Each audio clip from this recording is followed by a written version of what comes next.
Bendiga, gloria al Señor.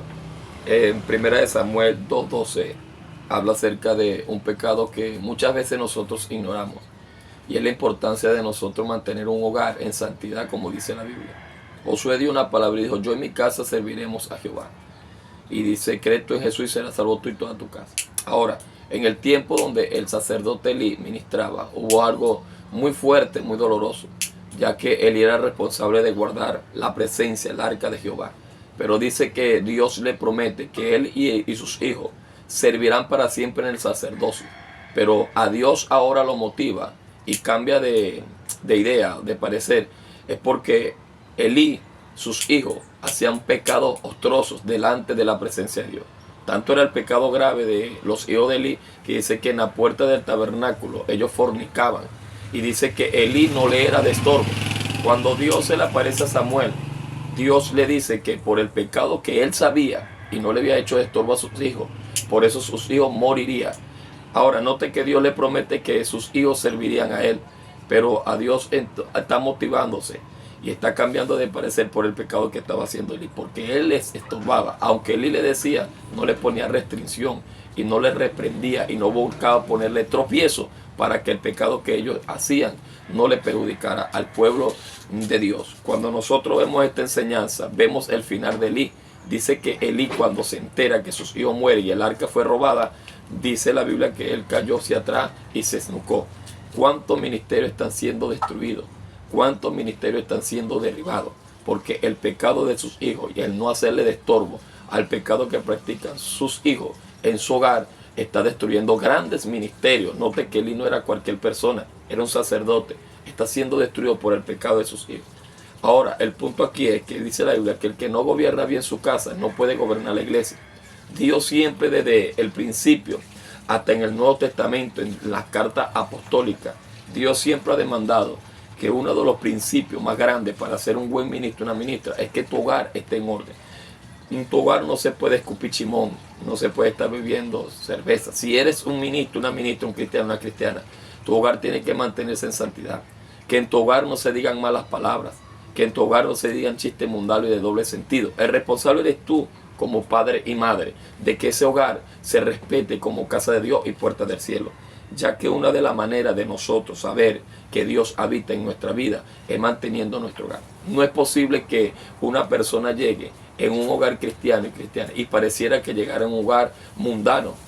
No es posible que una persona quiera ir a buscar una palabra, un consejo en la casa de ese ministro, esa ministra, y ese hogar parezca un hogar de un impío.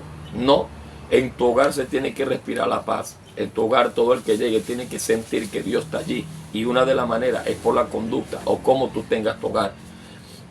La Biblia describe y menciona que Samuel, Dios le da la palabra para decírsela a Elí.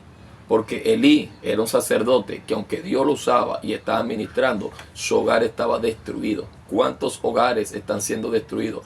¿Y cuántos ministros y ministras están muriendo espiritualmente por el pecado de sus hijos? La Biblia dice que la necedad está ligada al niño, y solamente la vara es la que la puede quitar. Corría el niño con vara y libraba su alma del Seol. Muchas veces nosotros nos descuidamos en la crianza de los hijos y de las hijas. Pensamos que instruirlo es llevarlo a la iglesia, pero cuando están en la casa no les enseñamos que orar, no les enseñamos que respetar, no les enseñamos quién es Dios. Muchas veces por eso es que vemos que los templos o las casas de oraciones quizás las se limpian, quizás se ordenan, pero después que termina el culto vemos que hay papeles, vemos que hay comida, vemos que hay todo un desorden. ¿Por qué? Porque no les enseñamos a nuestros hijos que a la casa de oración se va a adorar y a exaltar el nombre de Jesucristo. Cuando nosotros tenemos en cuenta en esto, podemos ver que nuestra futura generación será una futura generación de victoria. Si no tenemos cuenta en esto, tendremos una generación que nunca valorice lo que es la presencia de Dios. Samuel es nuestro ejemplo, que murió por causa de él no corregir. Él le dice, Dios cuando se le revela, le dice, por el pecado que él sabe y que no le ha hecho de estorbo a sus hijos. Esto no basta con decirle, hijo, respétame el hogar. Y yo seguía haciendo cosas que ellos le motiva a seguirlo haciendo. Esto no vale. Esto es de nosotros hacer estorbo. Y cuando habla de hacer estorbo es poner tropiezo. que cuando ellos quieran dañar el hogar, tú tienes que motivar y poner tropiezo a esa mala conducta y a esos malos deseos que ellos quieren practicar. Tú no puedes ser neófito ni neófita de que tú estés en un culto y mientras estás en el culto, tus hijos, tus hijas, inconversas, te estén poniendo música mundana y mundanas, impías. Tú tienes que pedir a Dios que te revele, te muestre. Quizás tú mientras estás en el culto, tu hijo quizás está metiendo mujeres escondidas en ese hogar. Tú tienes que pedirle a Dios en el culto que mientras tú estás en el culto, quizás tu hija está bailando música mundana y haciendo cosas indebidas. Tenemos un Dios que muestra y revela.